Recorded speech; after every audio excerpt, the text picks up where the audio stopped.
बंदों गुरुपद कंज कृपा सिंधु नर रूप हरि महामोहतम पुंज जासु वचन रवि कर निकर।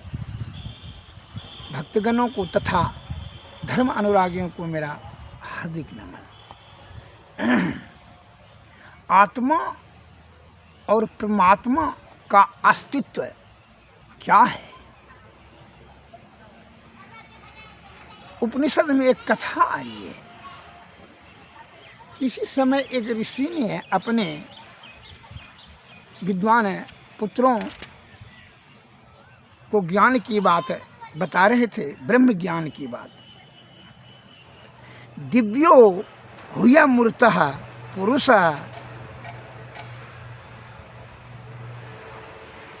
स ब्राह्य अभ्यो अंतरो हुया जा अपरानो हुया मना शुभ्रो हुया अक्षर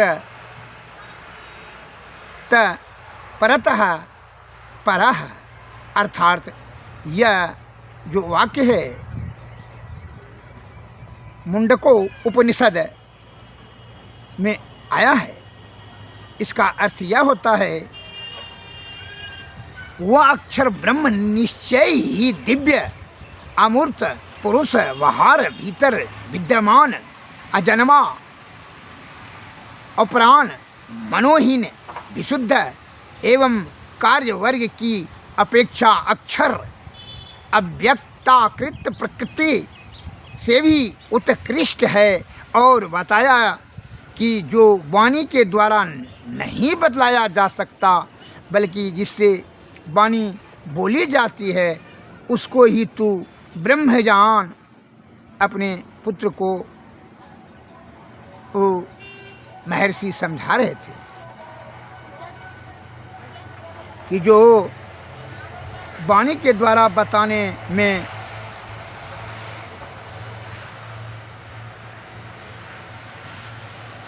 नहीं बताया जा सकता, वाणी के द्वारा उसे ही तू ब्रह्म जान, बल्कि जिससे वाणी बोली जाती है उसको ही तू ब्रह्म जान।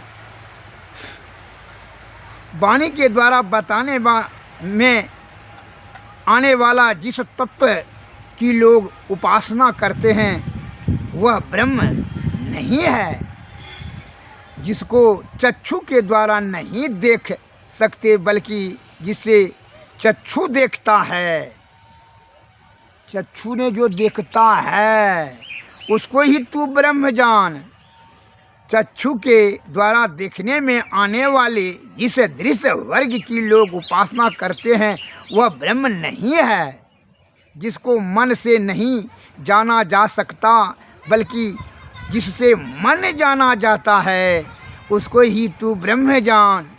मन और बुद्धि के द्वारा जानने में आने वाला जिस तत्व की लोग उपासना करते हैं वह ब्रह्म नहीं है। पुत्र ने पूछा, पिताजी जिसको आँख देख नहीं सकती, कान सुन नहीं सकता और न मन बुद्धि आदि इंद्रियां ही ग्रहण कर सकती है, उसकी स्थिति कैसे मानी जाए? पिता ने उत्तर दिया, प्रिय वत्स, ऐसी बहुत सी चीज़ें हैं जिनको हम इंद्रियों से ग्रहण नहीं कर सकते, फिर भी उन सब की स्थिति है। पंच विषयों में मात्र रूप विषय को हम नेत्र से ग्रहण कर सकते हैं। रूप, रस, गंध, शब्द, स्पर्श, जो यह ज्ञान इंद्रियां, पांचों ज्ञान इंद्रियों का पांच आधार है, विषय का आधार। अन्य चार विषयों को नहीं तो क्या उन चार विषयों की स्थिति नहीं है? जैसे आँख से देख बहुत कहते हैं लोग कि जो चीज़ आँख से नहीं देखेंगे तो उस पर विश्वास करेंगे। तो जो अंधा है, जो चीज़ को देख नहीं सकता है, अंधा तो कोई चीज़ नहीं देख सकता है, तो क्या वह चीज़ नहीं है? जो बहरा है वह कुछ सुन नहीं सकता है जो बोलते हैं आप, तो क्या शब्द नहीं है? उसके लिए नहीं है। लेकिन और सबके लिए किसी का लिए है कि नहीं? जो उसका स्वाद शक्ति खत्म हो गया है तो क्या स्वाद नहीं है? है। उसी प्रकार यह पांचों ज्ञान इंद्रियां के परे ही जो ये पांचों ज्ञान इंद्रियां जो ग्रहण नहीं कर सकता है वही ब्रह्म को जान, और जो ग्रहण करे वो ब्रह्म नहीं है। इस पर इस चार विषयों की स्थिति नहीं है। अवश्य है। ऋषि पुत्र ने कहा, पिताजी, जिस विषय को हम एक इंद्रिय से ग्रहण नहीं कर सकते उसे हम उन विषयों के अनुरूप अन्य इंद्रियों से ग्रहण करते हैं। अर्थात करने इंद्रियां से शब्द, नासिका से गंध, जिह्वा से रस और त्वचा से स्पर्श विषय को ग्रहण करते हैं, किंतु उस ब्रह्म को तो किसी भी इंद्रिय से ग्रहण नहीं कर सकते। तब कैसे हम कहा जाए कि वो ब्रह्म की स्थिति है? ऋषि ने उत्तर दिया, ऐसी भी वस्तु है जिसे हम किसी भी इंद्रिय से ग्रहण नहीं कर सकते, फिर भी उसका अस्तित्व है। ऋषि पुत्र ने कहा, पिताजी, यह बात मेरी समझ में नहीं आती है।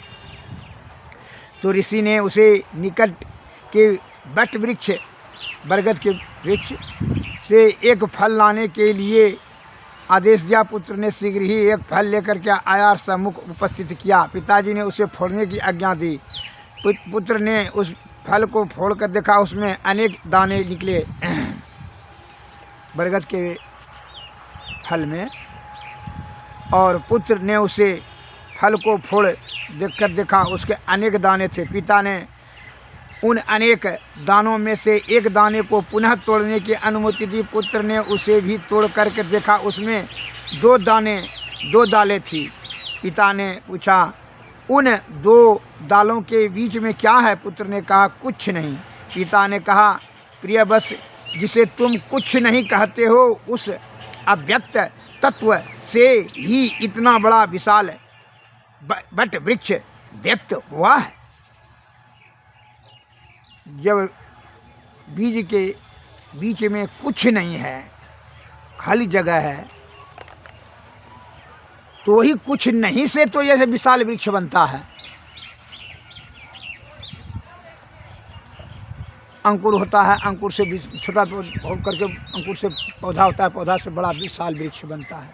तो कुछ है नहीं, कुछ तुम्हारे ज्ञान इंद्रियां से वो परे है, क्या वो कुछ नहीं है? तुम्हारा ज्ञान इंद्रियां वहाँ तक नहीं पहुँच पाता है, इसका दायरा सीमित है और ईश्वर अनंत है, असीमित है। इसलिए आप कि ज्ञान इंद्रियां जो चीज़ ग्रहण नहीं कर सकता उसको आप मानने के लिए तैयार नहीं होते हैं। ये साधारण मस्तिष्क वाले सज्जनों की यही मस्तिष्क में ज्ञान बैठा हुआ है। इसके कारण से वह ईश्वर को नहीं मानता है और आलोचना करता है।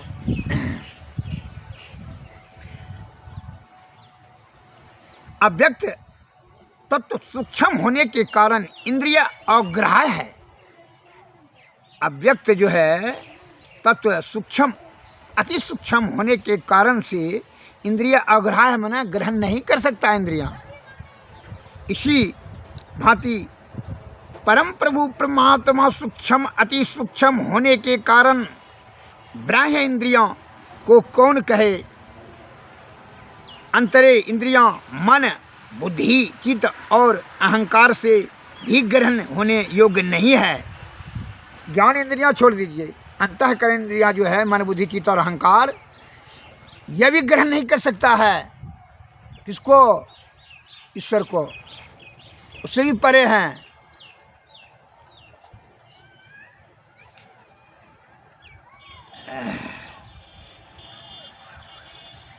ग्रहण योग्य नहीं है। मन, बुद्धि, चित्त और अहंकार से भी ग्रहण होने योग्य नहीं है। इसलिए कहा गया है, यतो वाचो निर्वंतन्ते अपर्याप्य मनसा साह सांडिल्य उपनिषद तथा न चक्षुषा गृह्यते नापि वचाह मुंडक उपनिषद में यह पद आया है। ऋषि पुत्र ने जिज्ञासा की, पिताजी जब हम उस ब्रह्म को बाह्य व अंतः किसी भी इंद्रियां से ग्रहण नहीं कर सकते तब तो उसे अपर्याप्त ही कहना चाहिए। ऋषि ने समझाया, पुत्र ऐसी बात नहीं है। जैसे एक एक विषय को ग्रहण करने के लिए एक एक इंद्रिय नियुक्त है तथा एक इंद्रिय का विषय दूसरी इंद्रिय ग्रहण नहीं कर सकता। जैसे आँख का काम कान नहीं करेगा, कान का काम मुंह नहीं करेगा, मुंह का काम जो है ना स्पर्श नहीं कर सकेगा, त्वचा नहीं कर सकेगा, और नाक नहीं कर सकेगा, नाक का काम कान नहीं कर सकेगा। सबको अलग अलग शक्ति प्रकृति की दे रखी है। इसी भांति परम प्रभु सर्वेश्वर की प्रत्यक्षता चेतन आत्मा ही कर सकती है। अतएव सर्वप्रथम तुम स्वयं अपने को जानो कौन हो। इंद्रियों से परे मन है, मन से बुद्धि श्रेष्ठ है, बुद्धि से महतत्व बढ़कर है और महतत्व से अव्यक्त उत्तम है, अव्यक्त से भी पुरुष श्रेष्ठ है। और जो व्यापक तथा अलिंग है, जिसे जानकर मनुष्य मृत्यु के मुख से छूटकर अमृतत्व को प्राप्त करता है, तुम इसी उत्तम पुरुषोत्तम के अभिन्न अंश हो। ईश्वर अंश जीव अविनाशी, चेतन अमल सहज सुख राशि। उस प्रभु को प्राप्त करने में मात्र तुम चेतन जीव, तुम कौन हो? चेतन जीव, चेतन जीव सामर्थ्य हो, अन्य कोई वा कुछ भी नहीं। ऋषि पुत्र ने सशंकित स्वर में कहा, पिताजी मुझे इसमें भी संदेह है कि जीवात्मा सर्वेश्वर का अभिन्न अंश है। इसमें तो पहली शक्ति महती शक्ति, किंतु जीवात्मा में तो उस शक्ति की कुछ भी अभिव्यक्ति नहीं होती। जिस प्रकार अग्नि में दाहक शक्ति होती है तो उसके कणिका मात्र से ही जलाने की क्षमता होती है, उसी भांति यदि ईश्वर में सृजन, पालन और प्रलय तीनों शक्तियाँ हैं तो चेतन आत्मा में भी उक्त गुण असंभव अवश्यम भवामी है, किंतु ऐसा प्रतीत नहीं होता। फिर कैसे माना जा सकता है कि चेतन आत्मा परमात्मा का अखंडित अंश है? ऋषि ने कहा, बस मेरे कमंडलों में गंगा जल लेकर के आओ, फिर मैं बताऊंगा। ऋषि पुत्र ने अविलंब गंगा जल लाकर पिताजी के सम्मुख उपस्थित किया और विनम्र होकर के निवेदन किया, पिताजी यह गंगा जल है, ग्रहण करें। ऋषि ने हाथ में कमंडल लेकर के जल को देखते हुए विस्मित होकर के कहा, यह तो गंगा जल नहीं है, सामान्य जल है। पुत्र ने उत्तर दिया, निवेदन किया, उत्तर में निवेदन किया, पिताजी आप मेरी बात का विश्वास करिए, गंगा उदक ही है। ऋषि ने स्पष्ट शब्दों में कहा, मैं तुम्हारी बात पर विश्वास क्यों करूं? प्रत्यक्ष में प्रमाण की क्या कैसा?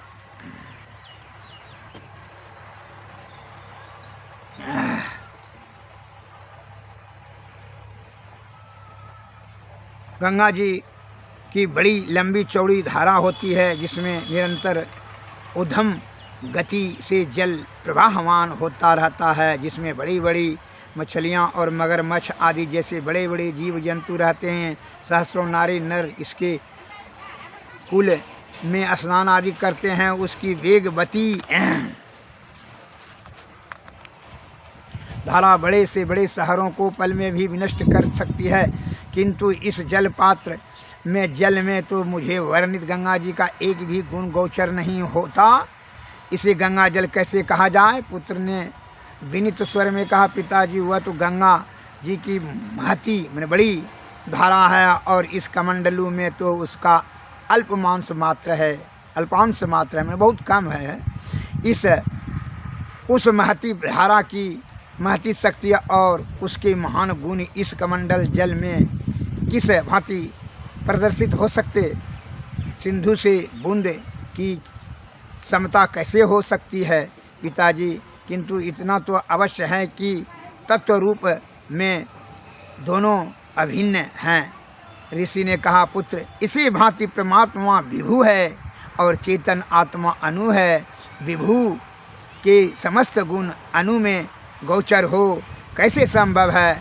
किंतु हाँ, तत्व रूप में अभय अभिन्न है, उभय अभिन्न है।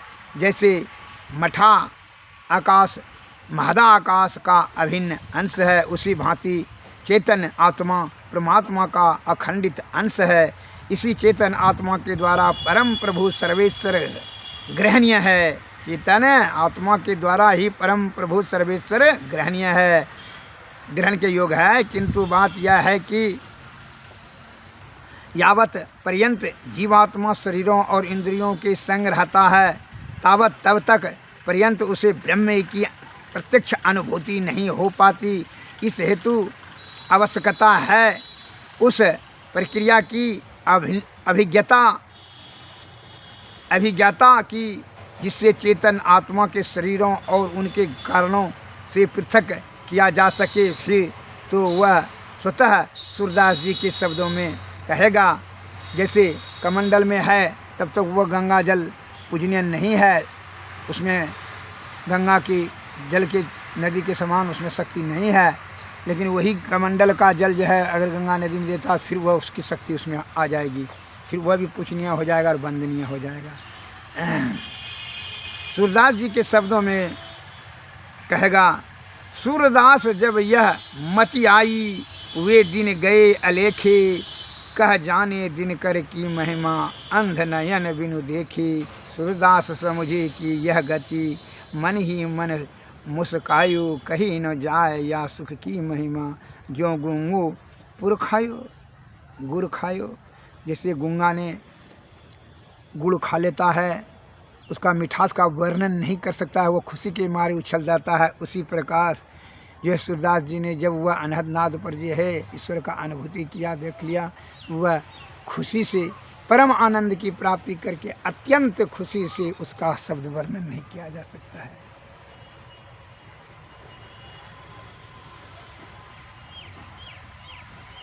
अतः वह प्राप्ति करने के लिए आपको यह क्या करना है? सद्गुरु के शरण में जाएंगे तो यह जीव आत्मा परम आत्मा की प्राप्ति कर पाने में सामर्थ्यवान हो सकेंगे। उनकी कृपा से युक्ति जानेंगे, युक्ति से भक्ति, भक्ति से तभी मुक्ति होगा। इसलिए संत महात्मा लोग कहते हैं, बिनु गुरु ज्ञान नाम ना पैयो, बिरथा जन्म गमैयो हो। बिनु गुरु ज्ञान नाम ना पैयो, बिरथा जन्म गमैयो हो। जल भरि कुंभ धरे जल भीतर, बाहर भीतर पानी हो। उल्टी कुंभ जल जल ही समय है, तब का करियो ज्ञानी हो। बिनु कर ताल पखाओ अजवैजी, बिनु रत्न गुण गाया हो। गाउन हार के रूप नरेखा, सतगुरु अलख लखाया हो। बिनु गुरु ज्ञान नाम ना पैयो, बिरता जन्म गवैयो हो। है अथाह सबहीन में दरिया लहर शमानी हो। जाल डारी का करियो धीमर, मीन के हुए गे पानी हो। पंछी का खोजो मीन में के मार्ग, ढूंढे ना कोई पाया हो। कहे कबीर सतगुरु मिल पूरा, भूले को राह बताया हो। बिनु गुरु ज्ञान नाम नौ पैयो, बिरता जन्म गवैयो हो। जल भरि कुंभ धरे जल भीतर, बाहर भीतर पानी हो। उल्टी कुंभ जल जल ही समय है, तब का करियो ज्ञानी हो।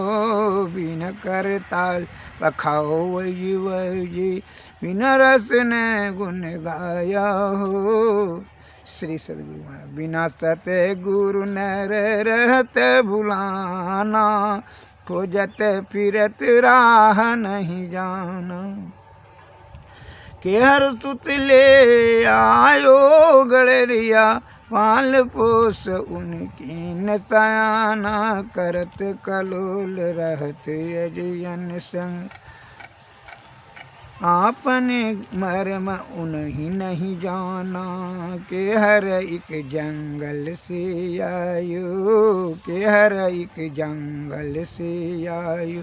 ताई देख बहुत ऋषियाना, पकड़ी के भेद तुरत समझाया।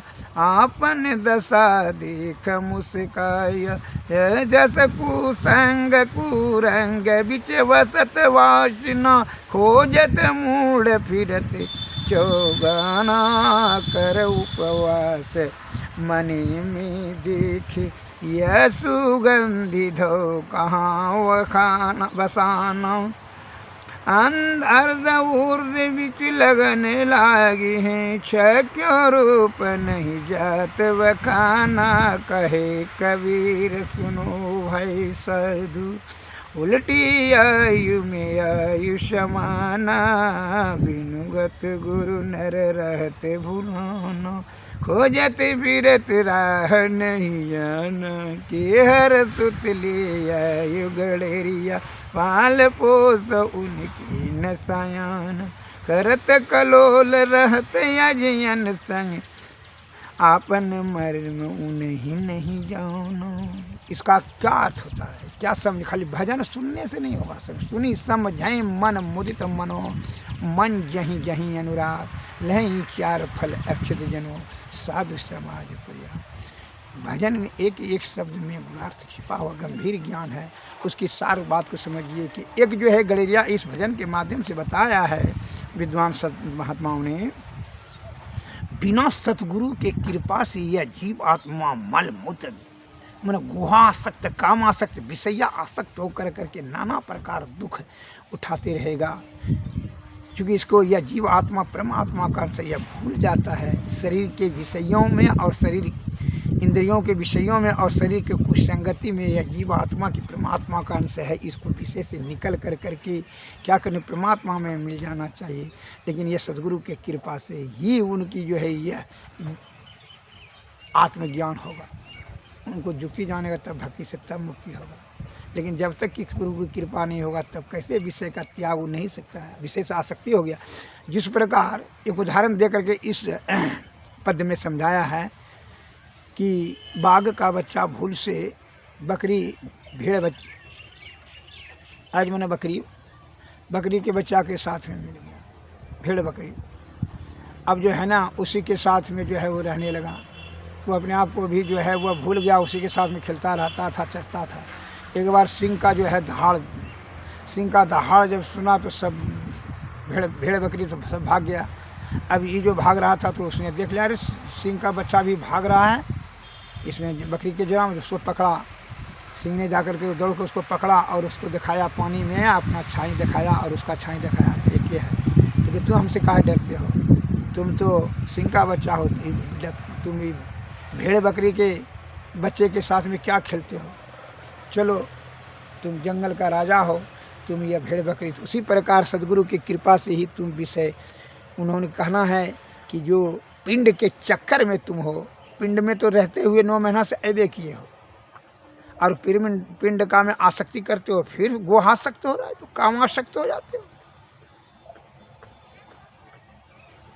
और उसमें सुख खोजते हो। मूर्ख कहीं का जीवात्मा जो परमात्मा का है वह पिंड और ब्रह्मांड का भेद बताता है और पिंड से निकल कर करके विषय त्याग करके पिंड से निकलने का युक्ति बता करके ब्रह्मांड की तरफ बढ़ाता है।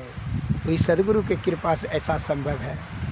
जिस प्रकार उस सिंह ने ही अपने वो जो है जाति को पहचान लिया और कहा, उसी प्रकार सद्गुरु महाराज जो ब्रह्म की प्राप्ति कर लेते हैं उनको ये बात के दिखाई स्पष्ट समझ में आ रहा है कि यह चैतन्य जीव जो है विषया आसक्त होकर के किए गुहासक्त कामासक्त होकर करके ज्ञान इंद्रियां के अंतर्गत में मायाबद्ध होकर के यह नाना प्रकार का दुख उठा रहा है। वही गंभीर ज्ञान देते हैं और युक्ति बताते हैं कि इसको त्यागो, विषय को, सुख को, ब्रह्म को त्यागो, ये तो दुख का कारण है रे, इसको त्याग कर तू ब्रह्म की ओर नदा अनुसंधान सूरज सब सुषमना नाड़ी होकर के ब्रह्म की ओर बढ़ो 10वां दरवाजे से। अन्यथा तुम्हारे 84 लाख योनि में भ्रमण करते हुए नाना प्रकार का दुख उठाना पड़ता है। कैसे? रोग, शोक, संताप, पाप, बुढ़प्पा, ये सब क्या होता है? दुखे न है। माँ के उधर मल मूत्र के बीच कुंड में उल्टा टेंगरी 9 महीना लटकना, ये क्या दुखे न है? ये मामूली दुख है। फिर ये धरती पर आइए, कितना आपको रोग, शोक, ताप, बुढ़प्पा सब सहना पड़ता है। और कामासक्त होकर के स्त्री, पुत्र, पुत्री सब ये सबको खुश करने में ही तुम अपनी बल, बुद्धि और शक्ति को खत्म कर देता है। ब्रह्म की प्राप्ति नहीं कर सकता है। विषय की आसक्ति के कारण से मायाबद्ध तुम हो जाता है और माया में ही तो घुलने लगता है। अब माया तो है क्या होता है, वो आवागमन के चक्कर में फंसा करके आपको नाना प्रकार का दुख उठाने के लिए विवश कर देता है। अतः उसको त्याग करके ही जो है आप क्या करेंगे, ब्रह्म की प्राप्ति कर सकते हैं। विषय के ब्रह्म को, विषय की आसक्ति को त्याग करके ही ब्रह्म की प्राप्ति कर सकते हैं।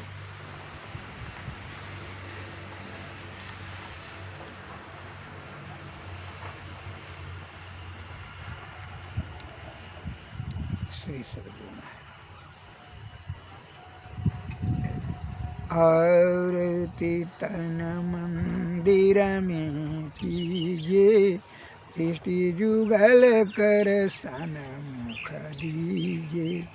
चमके बिंदु सूक्ष्म यति उज्ज्वल, ब्रह्म ज्योति अनुपम लख लीजिए। जगमग जगमग रूप ब्रह्मांड, निरखी निरखी ज्योति तज दीजिए। शब्द सूरत यश सरल तर, करि करि सार सवद गही। ऐसी जुगति कया गढ़ त्यागी, भव भ्रम भेद सकल मल छीजी। भवखंडन यारती रमल, करिमे ही अमृत रस कीजी। आरती तन मंदिर में कीजिए, दृष्टि जुगल कर सन मुख दीजिए। श्री सद्गुरु महाराज की जय। सद्गुरुदेव नमस्कार। जय हिंद, जय भारत।